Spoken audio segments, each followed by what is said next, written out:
তো হ্যালো সাপ কেমন আছো? আশা করি অনেক ভালো আছো। তো আজকের ভিডিওতে তোমাদেরকে এমন একটি ক্যারেক্টার সম্পর্কে বলবো, তোমরা যদি এই ক্যারেক্টার দিয়ে কোনো এনিমিকে নকডাউন করো, নকডাউন করার কয়েক সেকেন্ডের মধ্যে তোমরা সেই কিলটা পেয়ে যাবা। তাছাড়া যখন তোমরা এই ক্যারেক্টার দিয়ে খেলবে, এনিমিকে গুলি করলে এনিমি বুঝতেই পারবে না তুমি কোথায় থেকে গুলি করতেছো। তো এমনই একটা ক্যারেক্টার সম্পর্কে আজকের ভিডিওতে তোমাদেরকে বলতে যাচ্ছি। তো এজন্য কি করতে হবে, অবশ্যই তোমাদের সম্পূর্ণ ভিডিওটা দেখতে হবে। তো চলো বেশি কথা না বলে শুরু করি আজকের ভিডিও। গাইস, ভিডিওর শুরুর দিক থেকে তোমাদেরকে যে ক্যারেক্টারের কথা বলতেছি সেটা হচ্ছে আমাদের গেমের মধ্যে থাকা রাফেল ক্যারেক্টার। আর আজকের এই ভিডিওতে তোমাদেরকে এই রাফেল ক্যারেক্টারের অ্যাবিলিটি সম্পর্কে ফুল ডিটেলসে বুঝাই দিব। আশা করি সেই ক্ষেত্রে তোমাদের গেম খেলার সময় অনেক অনেক হেল্প হবে। তো এখান থেকে আমরা বেশি কথা না বাড়িয়ে চলে আসলাম ক্যারেক্টার অপশনে। তোমরা আমাদের সামনে ক্যারেক্টার দেখতেই পারছো। তো যাই হোক গাইস, এই ক্যারেক্টারের কিন্তু মোট দুইটা অ্যাবিলিটি আছে। প্রথম অ্যাবিলিটি হচ্ছে তোমরা কোন এনিমিকে নকডাউন করার পর সেই এনিমিটা কিন্তু 85% বেশি স্পিডে মারা যাবে, বা বলতে পারো এনিমি নকডাউন করার পর তোমরা সেই কিলটা অনেক তাড়াতাড়ি পেয়ে যাবা। তবে প্রথম অ্যাবিলিটি নিয়ে তোমাদের কিছু কথা বলি। অনেক সময় হয় কি গাইস, আমরা গেমের মধ্যে ধরো কোন এনিমিকে নকডাউন করছি,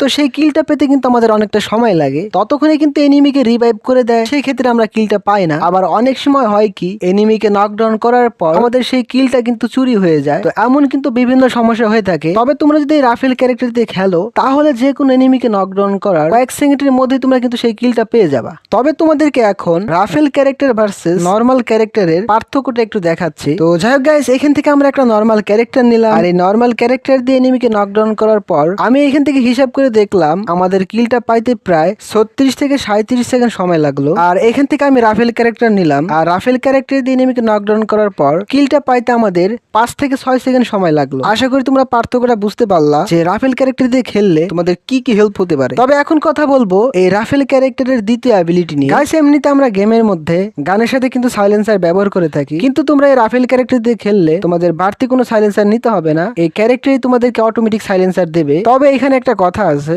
এই ক্যারেক্টার কিন্তু সকল গানের উপর কাজ করবে না। গেমের মধ্যে নির্দিষ্ট কিছু গান আছে, সেই গান দিয়ে যখন তোমরা খেলবে তখনই শুধু কাজ করবে, তাছাড়া কিন্তু করবে না। আর সেই গানগুলোর নাম তোমাদের একটু বলে দিচ্ছি। প্রথমত হচ্ছে আমাদের গেমের মধ্যে মার্কসম্যান রাইফেল যে গানগুলো আছে, যার মধ্যে প্রথমে আছে স্কেচ, এসবিডি, উডপেকার, এস80, আর স্নাইপারের মধ্যে আছে এডব্লিউএম, কান 90K, M82B, M24, hill sniper, আর হচ্ছে VSK 94। তো গাইস, আমি তোমাদেরকে এতক্ষণ যাবত যে গানগুলোর নাম বললাম, শুধু তোমরা যখন এই গান দিয়ে খেলবে তখনই তোমরা এই ক্যারেক্টারের অটোমেটিক সাইলেন্সার পাবা। আর সেই ক্ষেত্রে তোমরা যে কোনো এনিমিকে গুলি করলে এনিমি বুঝতেই পারবে না তুমি কোথা থেকে গুলি করতেছো। আশা করি তোমরা বুঝতে পারছো। এখন কথা হচ্ছে তোমরা এই রাফেল ক্যারেক্টার কোন কোন মোডের জন্য ভালো হবে। আমি বলবো এটা তোমরা বেয়ার র্যাঙ্ক, সিএস র্যাঙ্ক অথবা কাস্টরুম, এই সকল মোডের জন্য এই ক্যারেক্টার সব থেকে ভালো। তো সেই ক্ষেত্রে আমি বলবো গেমের মধ্যে তোমরা যে ক্যারেক্টার দিয়ে নিয়মিত গেম খেলো, সেই ক্যারেক্টার স্কিল স্লটে এই রাফেল ক্যারেক্টার ব্যবহার করে খেলে দেখতেই পারো। আশা করি তোমাদের অনেক অনেক হেল্প হবে। তো যাই হোক গাইস, আশা করি তোমাদেরকে এই রাফেল ক্যারেক্টারের অ্যাবিলিটি সম্পর্কে ফুল ডিটেলসে বুঝাই দিতে পারছি। আশা করি তোমরা বুঝতে পারছো।